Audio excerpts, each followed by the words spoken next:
Hello! Finishing off this week with card layout number 84. That's probably thrown you if you're watching this on any other day but a Friday. Okay, on with the glasses and out with the card layout that I'll be using. I've already layered up and stuck some decoupage. I've got a stamp that I'm going to use for the sentiment. I've got a couple of punches, some dies, all of the coloured cardstock I'll ever need in my life. Actually, probably won't be. A black card base and some of these papers from the Blossom collection from Graphic 45. Lovely stunning papers, and also smell very nice too. Just cutting down the first layer, which will be going on in just a few moments. In fact, right now. Pinflair bookbinding glue as ever. If you're playing Gentleman Crafter Bingo, you've probably marked that one off already.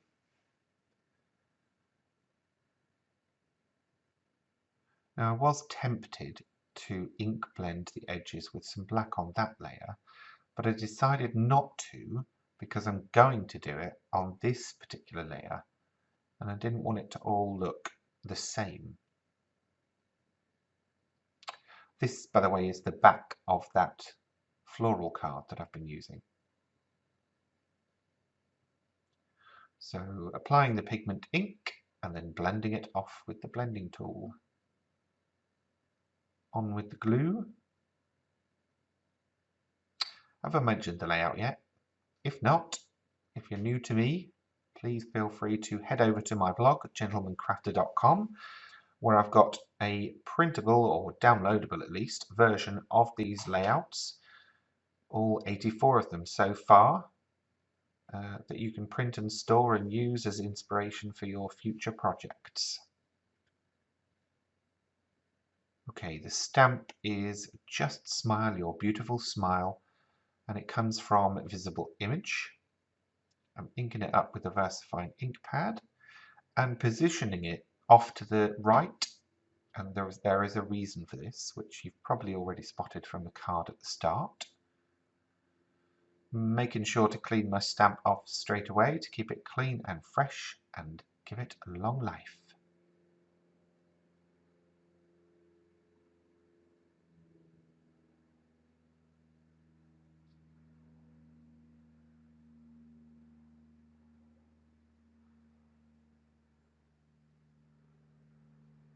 Okay, next job is going to be adding some decoration before I actually put a lot of the other things on.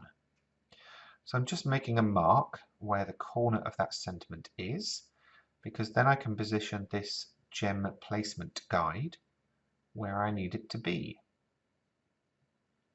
I'm going to speed this up, otherwise we'll be here forever. But basically I've marked out each of the dots, then I've applied glue to each of the dots, and then a gem to each of the dots. And I did this in one direction first, then flipped the template and gave it a tail. Beep, beep, beep, beep, beep. There we go. If only I had worked that fast in real life. Okay, that's where the decoupage is going to sit, and that's where the sentiment will sit. I want the sentiment to be raised up though from the background, so I'm just applying the usual foam pads.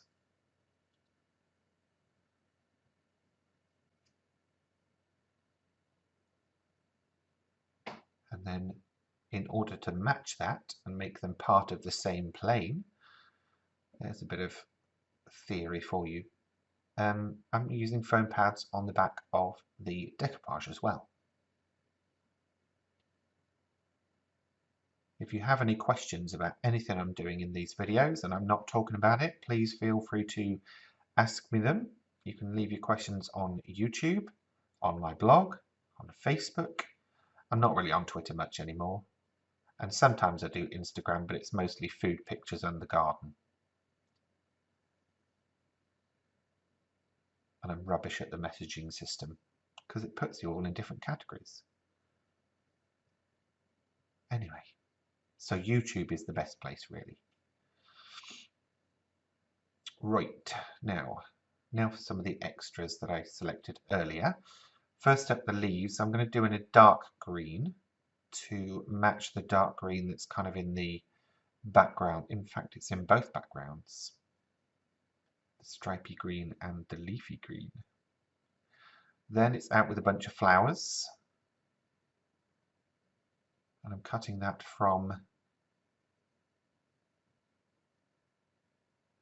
what is a pink card, but for some reason here looks slightly orange. I think my phone or my computer's doing weird things lately.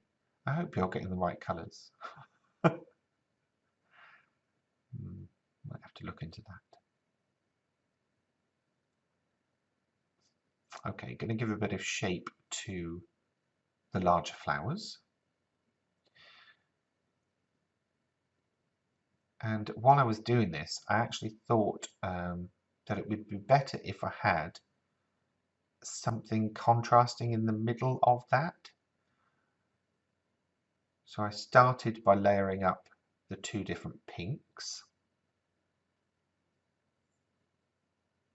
And then I got this bright green version, shoved that in the middle, and then used one of the gems that matched the colour that's already on the card in the centre.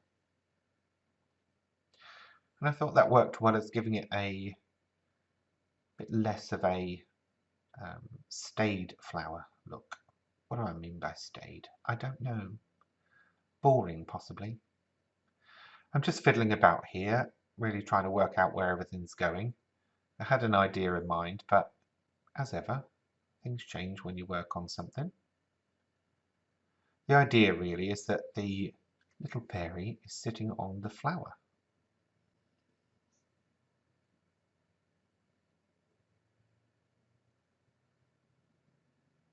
There's quite a few different styles going on here, but I think they work.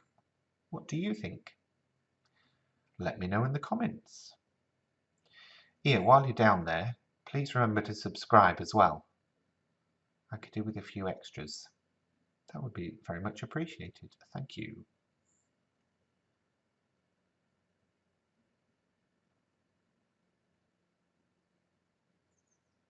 Out with a 3D glue for these, just so that they have a bit more randomness to them, not just flat layers. And then I'm putting on a couple of extra flowers. I'm not going to use them all, just a couple to give some variation in size. And there we go. Actually, surprisingly, one of my favourites so far. What do you think? Let me know. Thanks for watching. That's it for this time. If you've enjoyed this video, please remember to give it a thumbs up. And if you have any questions, feel free to leave them in the comments section below. And for more from me in the future, please remember to subscribe to this channel. Thanks for watching.